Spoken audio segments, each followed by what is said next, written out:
My ex-wife and I both understood we had been given a second chance at life. This time, by a tacit understanding, neither of us mentioned the past. We silently deleted each other from our iMessage contacts, keeping our distance and choosing different paths. After we separated, she, in her first love, went abroad for advanced studies, while I remained at the local hospital. 7 years later, she had become a top Wall Street trader and publicly announced her wedding date with that same first love, Nathan Vance, at our high school reunion. Everyone was praising her talent. Sarah stood in the center of the crowd, arm in arm with Nathan, basking in the compliments. "Sarah, you're incredible. You've only been on Wall Street in New York for a few years, and you're already one of the most promising traders. You're the pride of Austin High, absolutely. I heard the big shots on Wall Street pay just to have dinner with her. I heard her consulting fee alone is in the six figures. That's more than what most of us make in an entire year. Sarah, I've been dabbling in stocks lately. For old time's sake, maybe you could give me an inside tip? Help a guy get rich." Someone in the crowd then asked curiously, "So, Sarah, are you and Nathan getting engaged?" Sarah looked tenderly at Nathan beside her. "We're getting engaged on December 20th. The surrounding crowd immediately erupted in another round of congratulations. An old classmate asked Sarah, "Do you still keep in touch with Daniel? You two were so intense back in the day. I heard the first song you ever wrote was for him." Hearing my name, I noticed Sarah's smile instantly freeze, her gaze darkening slightly. Nathan, standing beside her, just smiled and answered smoothly, "Come on, Sarah and I are about to get married. Childhood hobbies don't last, and neither do childhood sweethearts. She got over Daniel a long time ago." The crowd laughed, resuming their compliments on what a perfect couple they were. But I knew the truth. She had written that song herself when she confessed her feelings to me. In our past life, we were high school sweethearts, falling in love at first sight. She once looked at me with such sincerity and said, "Daniel, look into my eyes. I like you. Eyes can't lie." I believed her. It's a shame that in our last life, she lied anyway. With a calm expression, I walked into the ballroom. A sharp-eyed classmate spotted me. "Daniel, you finally made it. Why are you in casual clothes? Didn't you change into something more formal? Don't tell me you just got off work. Where are you slaving away these days? We've got some successful people here. Let them hook you up with something easier." Seeing how I was dressed, quite a few people started to sneer. I paid them no mind, just smiled and maintained a basic level of courtesy. From the moment I entered the room, Sarah's eyes had been fixed on me. I offered a polite greeting, "Long time no see." Sarah seemed taken aback for a second, her expression unreadable. Then a mocking smile crossed her face. "Daniel, it's been years and you haven't changed at all. Still no ambition." Nathan shot me a venomous look. He deliberately tightened his arm around Sarah, as if staking his claim, and spoke in a provocative tone right in front of me. "Sarah, how can you talk to an old classmate like that? So what if he's having a rough time? We shouldn't rub salt in the wound. Daniel's life is hard enough as it is." He looked me up and down, a sneer on his face. "But seriously, Daniel, what's with the outfit? It's a mess. You're not a kid anymore. A man needs to present himself well, or you'll never find a wife. What woman wants a sloppy guy? I could lend you a few of my designer suits if you want." As soon as he finished, our classmates couldn't help but laugh. After all, Nathan was decked out in luxury brands, his hair perfectly styled, with a manicure that was flawless down to the last finger. He carried himself with the effortless air of someone born into wealth. I, on the other hand, had just come from the operating room. I hadn't slept in nearly 24 hours, and I probably looked completely drained and haggard. I was wearing comfortable sweats, a no-name brand I'd picked up from some random shop. There was no comparison. "No thanks, I'm good for now," I replied simply, taking a seat and starting to eat. After a long and intense surgery, I hadn't eaten all day. Just as I was starting to enjoy the food, Sarah suddenly walked over. She placed a check for $10,000 on the table in front of me. "This is for old time's sake, a little something to help you out. Treat yourself better from now on. Find a more respectable job, buy some new clothes, learn to love yourself. Daniel, what's past is past. You can't keep dwelling on it. If it weren't for you, never mind, it doesn't matter. The important thing is that you don't let my leaving completely destroy your will to live. Don't just give up on yourself, okay? I looked up at Sarah, confused. Her unfinished sentence piqued my curiosity. What on earth did I do in our last life that made her abandon me so completely after our rebirth? In our last life, we were together from high school until our wedding day. She had her dream of being a musician, and I wanted to go to medical school. Both paths required a lot of money and energy, so naturally one of us had to make a sacrifice. Because I loved her, I gave up my chance to go to grad school and get my doctorate.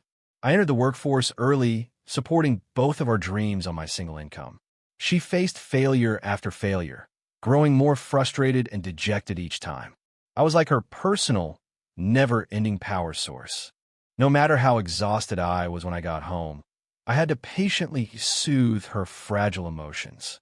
I thought she understood my love for her, but I never expected that when she wanted to buy yet another new guitar and I had to refuse because we just didn't have the money, she flew into a rage and smashed her old one to pieces. You know what? If I had just listened to Nathan back then and gone to the States with him, I wouldn't be living this miserable life. I truly regret ever being with you. After that, she stopped playing the guitar, her dream abandoned. And because she had said, I truly regret ever being with you, I often found myself crying in the middle of the night. But I made one last attempt. I held her and said softly, Sarah, I want to have a child with you. She shoved me away, her eyes filled with an indescribable loathing. In our financial situation, can we afford a child right now? Besides, I've told you before, I hate kids. I don't want to have your child. Those words completely shattered the last glimmer of hope I had. That New Year's, a head-on collision with a truck ended both our lives. In that final moment, I felt no fear, only relief. Now we had both been reborn and had chosen to keep our distance. There was absolutely no reason to get sentimental over the past. I silently pushed the check back toward her. No, thank you. I don't accept things from strangers. She frowned, questioning me. Daniel, am I a stranger to you? What is that supposed to mean? I replied, I can buy my own clothes, and whatever my job is, I find it perfectly respectable. There's nothing shameful about it, and I'm certainly not giving up on myself. You should give this money to someone who actually needs it. She stood there holding the check, her lips pressed into a thin line. Nathan walked over to her side, glanced at the check in her hand, and seemed to grasp the situation. Though his eyes flashed with anger, he maintained a gentle facade. Daniel, if you won't accept our goodwill, then let's offer something more practical. I recently opened a high-end salon on Grand Avenue. You can go there, and I'll set you up as an apprentice. The pay isn't amazing, but it's still $6,000 a month. More importantly, you'll learn a trade. That way, if you ever hit rock bottom, you can open your own shop. What do you think? Interested? It's certainly more respectable than whatever you're doing now. I calmly continued eating and declined their offer. Thank you for the thought, but I'm quite satisfied with my current job. I have no plans to leave it. A few classmates started shouting at me. Daniel, don't be so ungrateful. Sarah and Nathan are being generous, offering you money and a job. Just take it. Yeah, you're in no position to be proud. The only reason someone doing that badly would show up to a reunion is to network. Stop putting on an act. Nathan interjected with false sincerity. Everyone, don't be like that. Maybe Daniel genuinely likes his job. He turned to me. Daniel, we're just trying to help for old time's sake. Don't let your pride make you miss out on a good opportunity. I truly didn't understand the point of them trying to force money and a job on me. I really don't need it, thank you.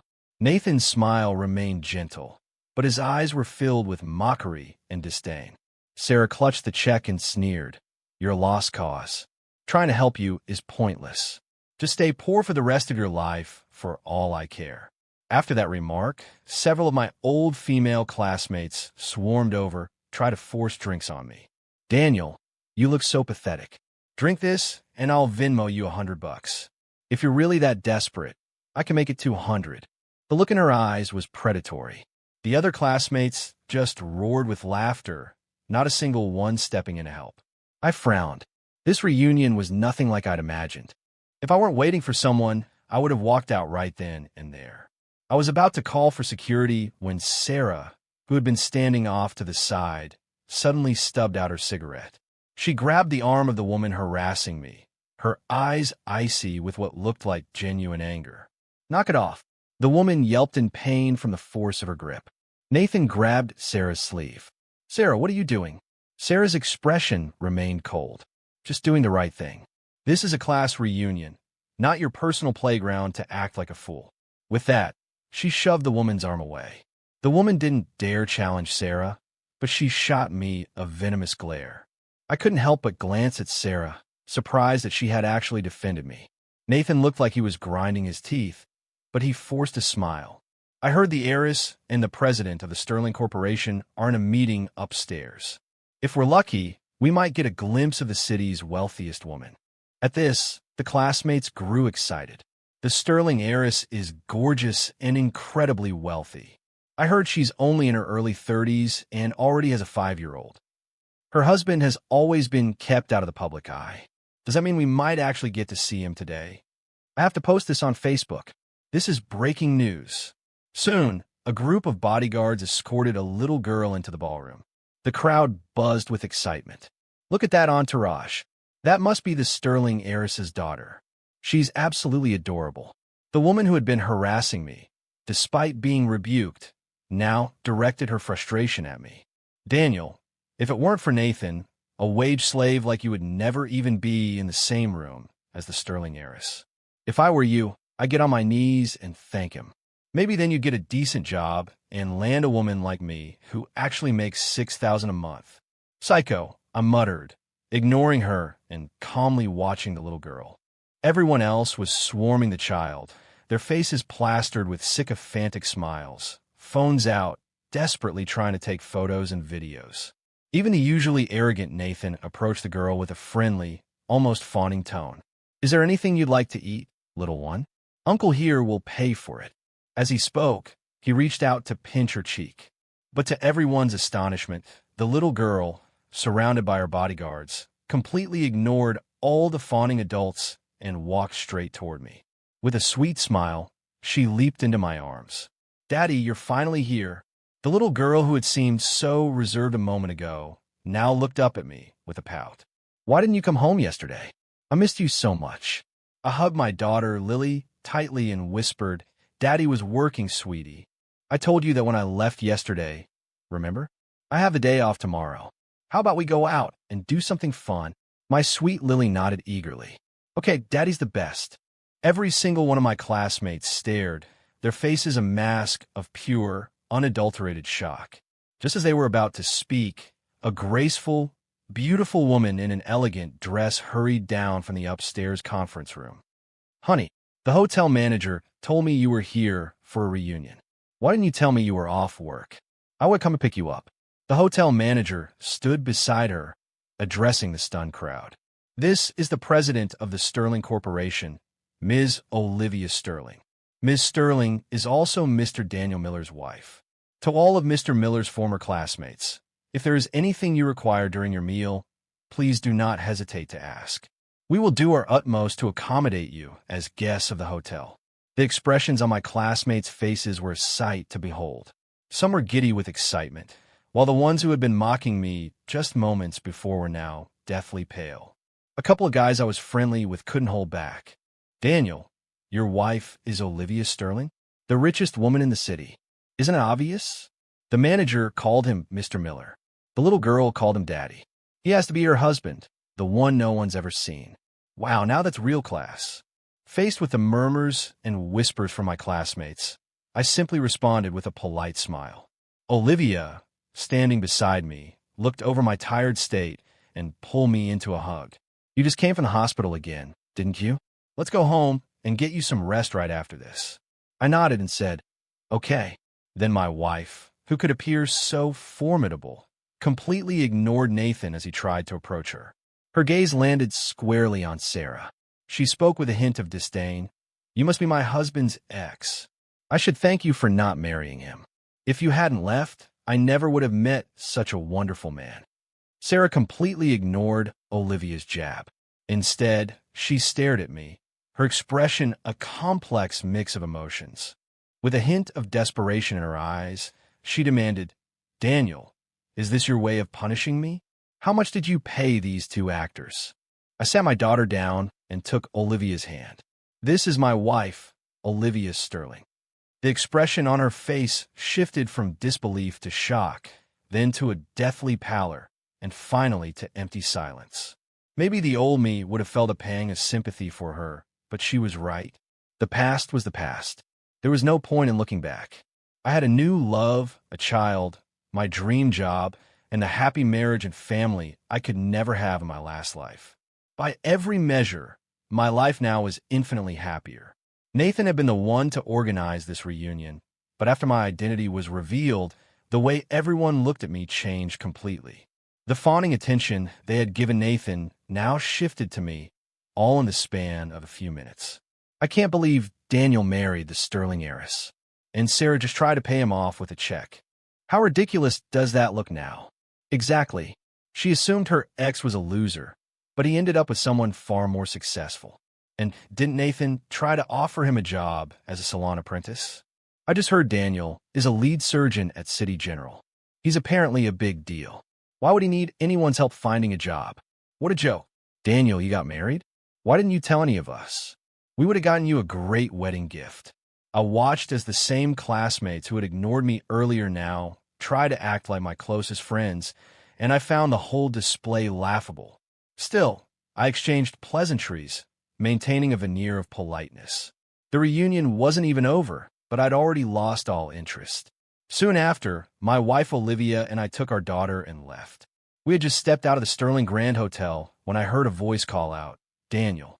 Sarah had followed us out. I asked Olivia to take Lily to the car and wait, since the November night air was getting chilly.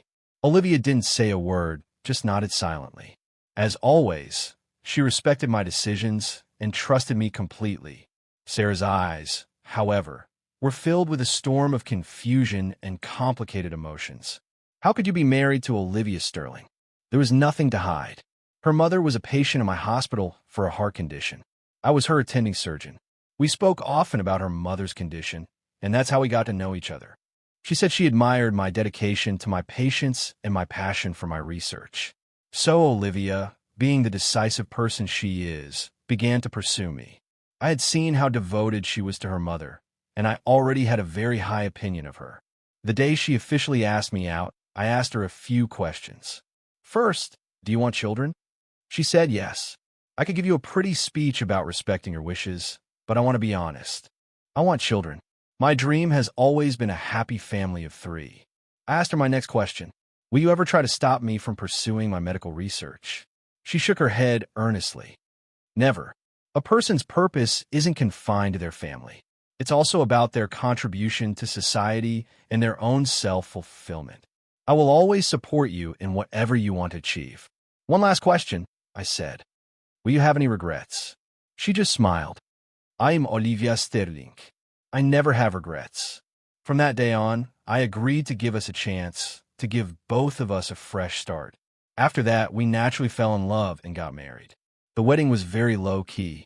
We just went to the courthouse and had a small dinner with close friends and family. By the time I finished my story, Sarah's eyes were red. Is that little girl really your child?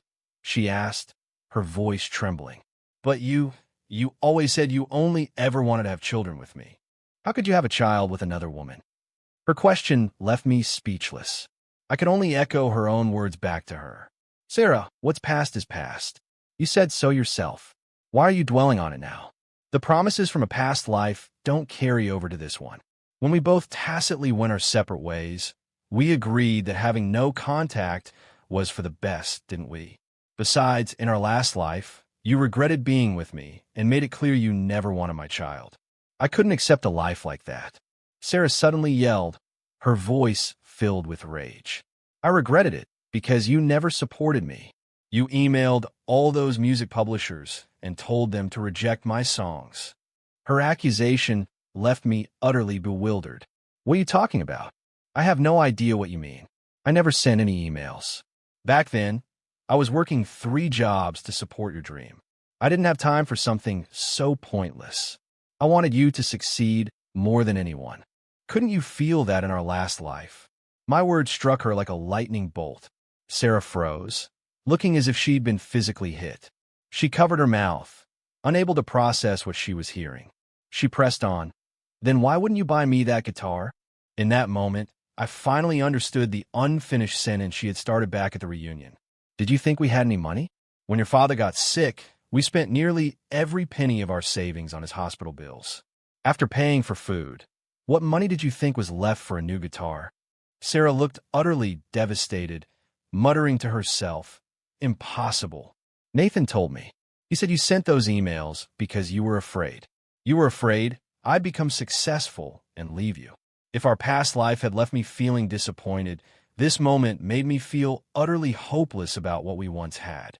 We were together for so many years, yet you let a single comment from someone else erase everything I ever did for you. Don't you find that laughable? I sighed. My wife and daughter are waiting. I have to go. As I turned to leave, Sarah called out anxiously behind me, "Daniel, do you still love me?" I shook my head without hesitation. The love from our past life is long gone. Now I love my wife and my daughter. I didn't understand why she was asking. She was the one who insisted there was no point in dwelling on the past, and I had truly, completely moved on.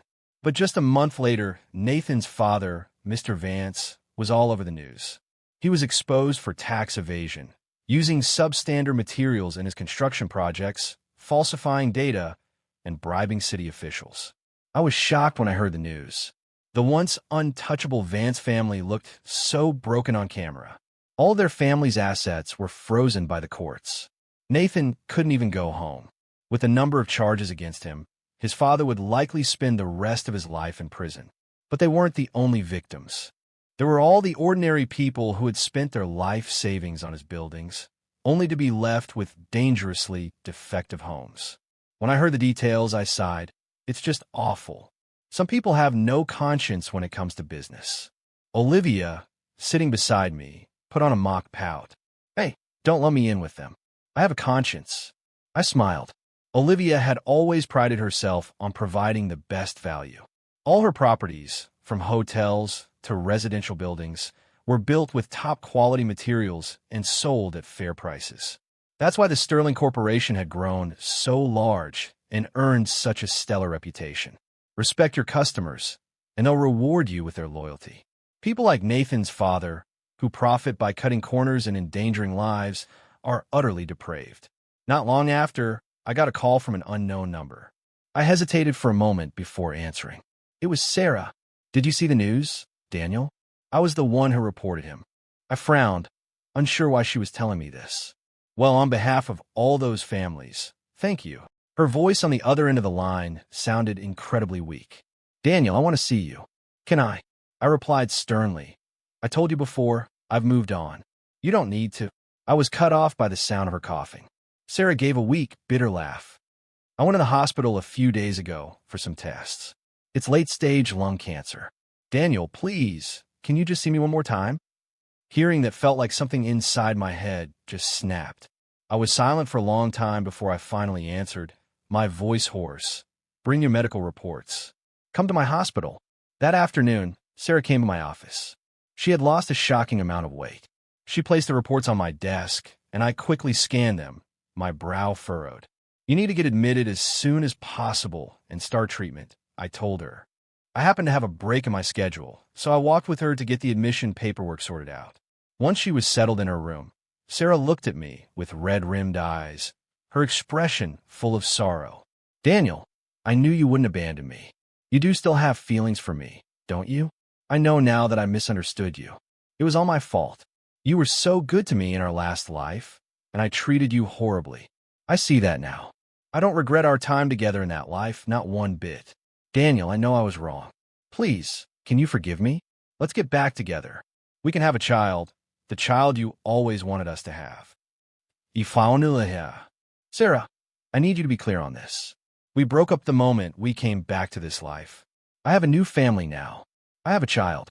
I need you to stop saying things like this. Sarah shook her head in disbelief. "You must still care. Otherwise, why would you be helping me?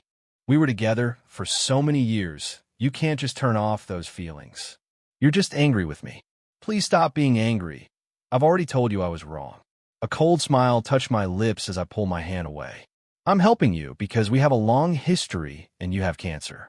If my actions have led to a misunderstanding, then I am truly sorry. You should call your parents to come and be with you, and let me be. Marrying you in our last life was the biggest regret of my life. I don't love you anymore, and I certainly don't want a child. Please stop living in a past that I have no desire to revisit. After I said that, Sarah froze, her face a mask of pain. I didn't linger. I turned and walked out of her room. Sarah shouted after me, "All women are the same. Do you really think Olivia Sterling loves you? Why would the wealthiest woman in the city fall for an ordinary guy like you? Wake up. You two can never be happy. I'm the only one who's right for you." Hearing her bitter words only made me walk faster. She hadn't changed at all from our last life. When she's on top, she despises everyone beneath her.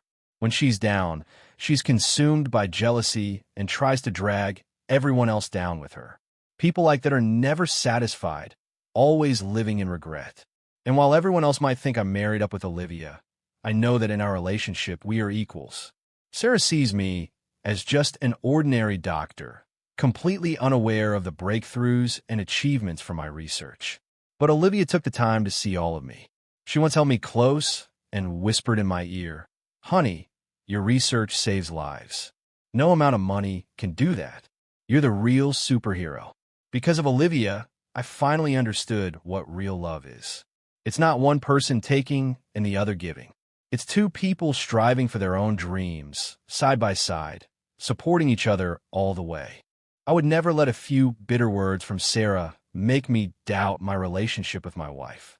But it seemed Sarah hadn't given up. One day, she showed up at my office holding a guitar. She began to play and sing the song she wrote when she first confessed her feelings to me. Look into my eyes, they can't lie.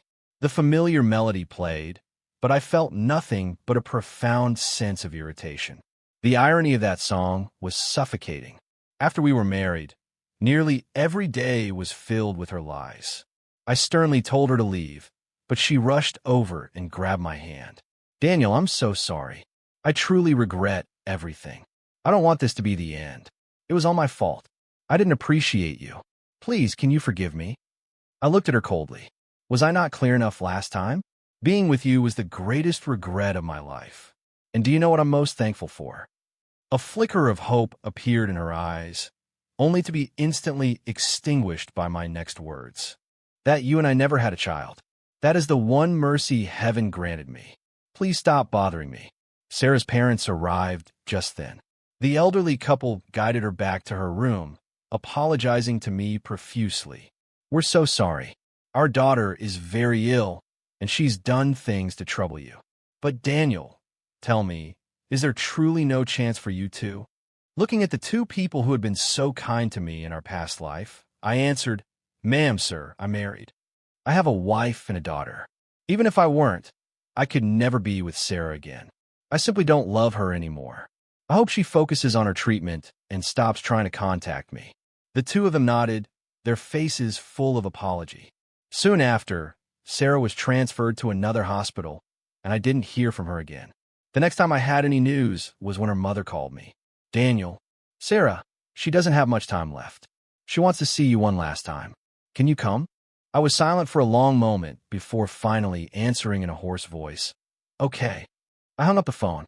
For a brief moment, I tried to recall the details of our love in that past life, but the memories were faded and indistinct. Time, it seems, truly does wash everything away. When I saw Sarah again, she was emaciated beyond recognition, her cheekbones sharp, a shadow of her former self. Her eyes were vacant as she stared out the window, but a flicker of light returned to them the moment I stepped into the room. She glanced down at her frail body and gave a self-deprecating smile. "I must look awful, don't I, Daniel?" I didn't answer, and she continued, "I'm sorry. I was so insecure back then. I tried so hard to achieve my dream in music, but all I ever met with was failure. I couldn't face it, so I blamed it all on you. I suppose this is my punishment. Daniel, tell me, if we could have one more do-over, and this time I did everything right, would you still choose me?" Looking into her hopeful, shining eyes, I cut through her fantasy without hesitation. No, life doesn't give you that many chances to start over. And besides, Sarah, you wouldn't change. You are never satisfied. A person who is never satisfied can never find happiness, no matter how many times they get to start over. Sarah looked at me, tears of regret streaming down her face. So, there's really no chance? But I truly know I was wrong now. I gave her my final, certain answer. No chance. After I left that day, I never went back. I had too much to cherish in my present life. My research led to an opportunity for an academic exchange in the UK, and the hospital director recommended me for it. When I landed, I was shocked to find Olivia and Lily already waiting for me at the airport. She walked toward me holding a bouquet of flowers, and I was overcome with surprise and joy. Olivia threw her arms around me. Surprise. My husband is here to study, so of course his wife and daughter had to come along. Are you happy? I nodded. So happy. It's the best surprise. During my exchange program, we traveled all over the UK, making countless wonderful memories together. It was during that trip that I received the news of Sarah's passing. I felt a brief moment of melancholy, but then I turned and saw two figures, one big and one small, running toward me. I opened my arms wide to embrace my future.